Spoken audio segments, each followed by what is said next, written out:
What is going on, beautiful people? Welcome to another episode of the Narcissists Code. I am your favorite self-aware narcissist, Mr. Lee Hammock, better known as Mental Healness, across all social media platforms. If this is your first time seeing my face or hearing my voice, I'm a diagnosed narcissist, and I use my platform on social media to raise awareness for NPD, get more people into therapy, and also validate the victims and survivors of said disorder. Said toxic traits, said toxic people, y'all. You know where we at. Today's episode is going to be about how do narcissists feel when you ignore them? How do they feel internally? How might they act once you start to ignore them and cut off access and stop giving them energy? So a lot of people will describe, a lot of people I've heard in my comment section, whatever, will describe narcissists as energy vampires, right? They would literally describe the narcissistic person that they're dealing with as an energy vampire. And I tell people, if they are energy vampires, you got to cover up your neck.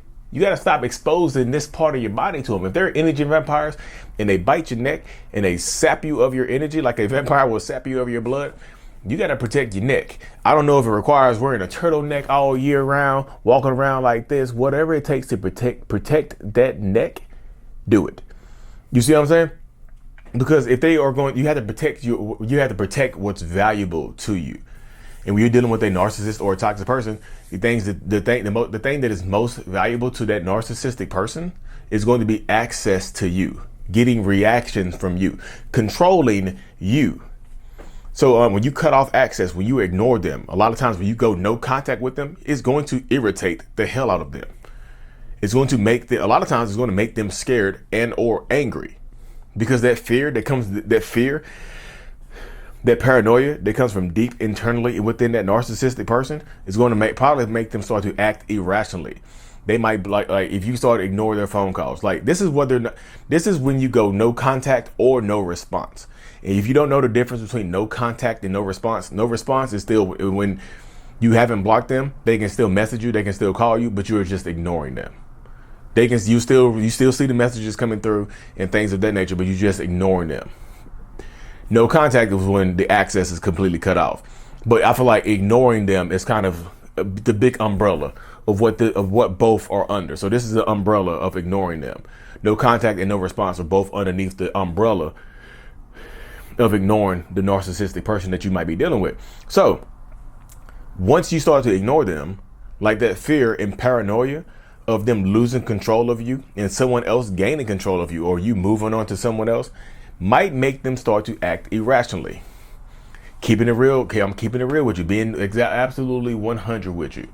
They might make that narcissistic person, toxic person, whatever, start to behave and act irrationally towards you, which is not necessarily going to be the safest thing. They'll start to even if they're blocked, they'll keep calling you, they'll keep texting you, they'll start emailing you, they'll start trying to circumvent the ignoring. They might pop up at your house, they might pop up at your job, harassing you and things like that. They might be popping up at the gym. They might pop up at the gym and be walking on they might pop up at your local gym. They ain't worked out in 17 years, but somehow they pop up at your local gym, and you walk into the gym and you see them on the treadmill. They're walking on the treadmill and staring a hole in you. They're not burning calories. They're burning a hole in you. They want you to acknowledge them. They're just walking towards you like this. You know what I mean? they're stationary because it's a treadmill, but they're walking towards you. It's like menacing. It's kind of like Michael Myers. They're training to be like Michael Myers or somebody. Like they're training to walk after you. That's stalker wild behavior, y'all. If they pop up at your gym to get your attention, or to try to get you to talk to them. Hey, I tried your house. I tried your work. You weren't there, whatever. A lot of them will absolutely start to harass you and stalk you and start to behave very, very dangerously towards you. And that's why I tell people, when you're dealing with a narcissist or toxic person, you have to protect yourself at all costs, y'all. You just do. You absolutely 100% just have to protect yourself at all costs, because if you don't, they're going to take advantage of you. They're going to start to try to manipulate you, or they're going to try to just exhaust you. That's why it's like ignoring them. Yeah, that helps. They can help you get past them. But when you're going no response and you still reading the messages, they're going to keep sending stuff until you react, y'all. They want to get a reaction from you. And I tell this to people all the time. Any reaction from you is a win for them. You know what I mean? Any reaction from you is a win for them. And that's what I tell people all the time. If you are reacting to them, they feel like they're winning. If you react, like if they tell you that they love you, if they pop up on you, if they show up on you or whatever, they feel like they are winning this battle against you. So you have to empower yourself. You have to protect yourself. You have to protect your peace at all costs. So when you start to ignore them, go no contact, no response, typically they're going to try to exhaust you or just make you feel like they're going to try to exhaust you or make you feel like you are covered in this big ass blanket of toxicity. They're going to try to wrap you in that blanket. They're going to try to get back, like I said, in the energy vampires, they're going to try to get back to that neck. You got to protect your neck. You know what I mean? You have to cut off access. You have to guard your weak points. And when I say guard your weak points and cut off your neck, it's really just an analogy for protecting your peace, because they're going to start to say and do things that they know might set you off. Because if you've been with this narcissistic person for any sustainable amount of time, they're going to know your triggers. They're going to know the stuff that sets you off. They're going to know the things that, make you tick. They're going to know the things that make you cry. They're going to wait till your birthday to reach out. They're going to wait till you do something, you have some kind of major achievement before they reach out. They're going to do something to try to separate themselves from the pack again and to come back into your life. Especially y'all, if you have kids by them. Y'all, I'm just telling you right now, if you do not have kids by the narcissistic person that you're dealing with, do not have kids by them. If you have kids, I know we're here. But if you don't, and you're considering it, or they're trying to talk you into having a baby, and you feel like the relationship is toxic, a baby will not fix your relationship, y'all. If anything, the baby will make your relationship worse, because they require more attention being taken away from that narcissistic person. They require more attention, more affection. For the babies require more attention and affection. They're going to make the narcissist probably act out more aggressively towards you, and maybe perhaps to that child. You see what I'm saying? They become jealous of their kids because the kids are getting the supply that they want so much. The kids are getting the validation and the attention that they want so much. So having a child will not fix your relationship, and it'll actually allow this narcissistic person to feel like they have access to you for the rest of your life. So think about that before you sit here and have a baby from this point going forward with a toxic ass person. You know what I mean?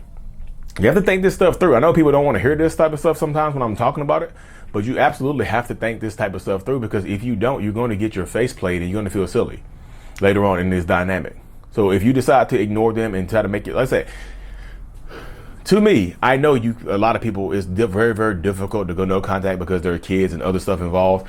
You might, there's things involved that maybe can't go through a third party. I understand that. So you got to kind of sequester them or funnel them to a parenting app or just one form of communication, and don't let it be phone calls. Let it be text messages or emails or something like that, or that parenting app that monitors all forms of communication, because they want to communicate with you in person. They're trying to get you in person.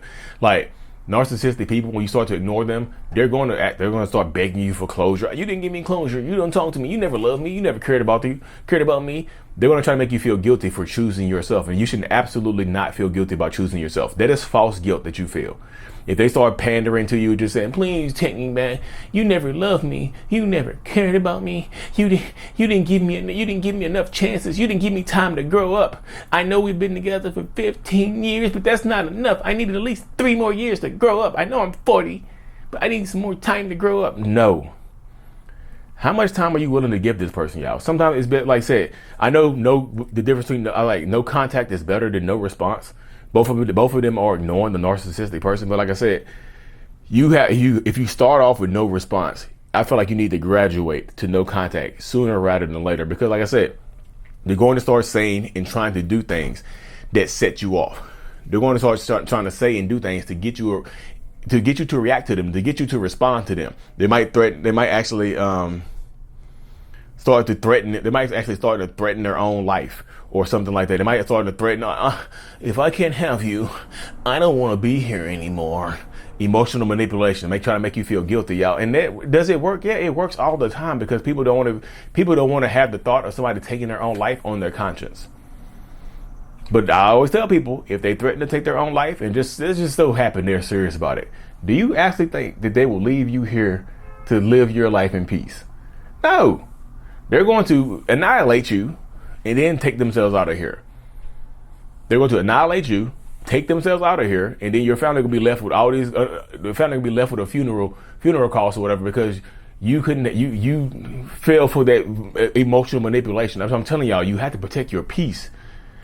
You have to protect your kids' future, your family's future, your peace and whatnot. So ignoring them and going no contact, sometimes it's better. Like, sometimes you might actually have to get a restraining order, y'all. You know, sometimes you might absolutely actually have to get a restraining order. Sometimes you might actually have to go out here and do things like that to protect yourself, because if you do not, I'm telling you, they're going to try to get a response from you. They're going to keep trying to exhaust you, pop up at your job. I've heard of people getting fired because the narcissist, they start ignoring or going no contact with the narcissist, the narcissistic person, and the narcissist starts harassing and calling them at work consistently. So much so that the job fires them because the narcissist is harassing them. They can't get any work done because the toxic person is harassing them, calling, showing up at work, disturbing customers if you have them. They're just doing a lot of stuff to just try to disrupt your peace. And like I said, they won't give up until they get that one last conversation, until they get to cry in front of you, until they get to see you face to face. They almost always will try to get you face to face, y'all. I deserve one last face to face conversation with you. If I ever meant anything to you over the last 6 years, you'll give me one last face to face conversation. No, you don't, y'all. You don't have to give them anything. Because when they say you have to give me something, they are still taking ownership over you. They're taking dominion over you to make it seem like you are ordered to do whatever I want you to do. You see what I'm saying? Even the language says that if you ever cared about me, you have to meet me. That's them still directing you, still telling you what to do. You see what I'm saying? What are you willing to do? Are you going to sit through this? You're going to give in, go have one last conversation with them, and end up back in a toxic ass situation that you don't want to be in anymore? So how do they react when you ignore them? They fight for what they care about. I'm never going to stop fighting for what I love while they're in a whole new relationship. I'll never give up on you while they're clapping somebody else's cheeks or getting their cheeks clapped by somebody else. I always want to come back. We always find ourselves back together. Maybe later on down the road, we can meet and we can talk and we can come back together and rabble. They'll do that type of stuff all the time, y'all. So you have to truly empower yourself. You have to, be as strong as you possibly can. Take your power back, y'all. Ignoring them might set them off, so you have to protect yourself. And do not be, if you have to, y'all, do not be afraid to get a restraining order or a protective order, and don't feel bad about it, because I don't want to ruin their life by getting a restraining order. You are not ruining their life. You are choosing yours over theirs, which is fine. You're not ruining their life. They should leave you the hell alone. You set your boundary. Leave me alone. No, I'm going to keep popping up on you. Restraining order, please. It's not on you, y'all, to keep them on this planet. It's not on you to keep them on this earth. I'm just telling you, it's on you to protect yourself, to protect your peace. And then, like I said, ignore them for as long as you possibly can, but go in no contact, call the police, get in a support system. All this stuff helps you, y'all. I promise you. But you have to empower yourself to be able to do that, y'all. Whew, I know I rambled on this video, y'all, but I had to get that out here. So if you decide to go no contact to heal, do that. Don't feel bad about it. Anyways, the self-love journal is available on Amazon. My self-love journal. I made this, y'all. I Love Me, a self-love journal by Lee Hammock. The link is in the description or the bio of everything I post. Or you can go on Amazon and search Lee Hammock Self-Love. I truly appreciate every single one of y'all. I'm super grateful, super thankful for y'all. If y'all have already purchased the journal, hit a 5-star review from Amazon. Please, please, please, I'm begging you. Please, if you really ever love me, you'll leave a 5-star review on my Amazon, on my Apple Music. Anyways, y'all all best with y'all. I'm super grateful for every single one of y'all. Like and subscribe for more. And as always, mental illness is out. Peace.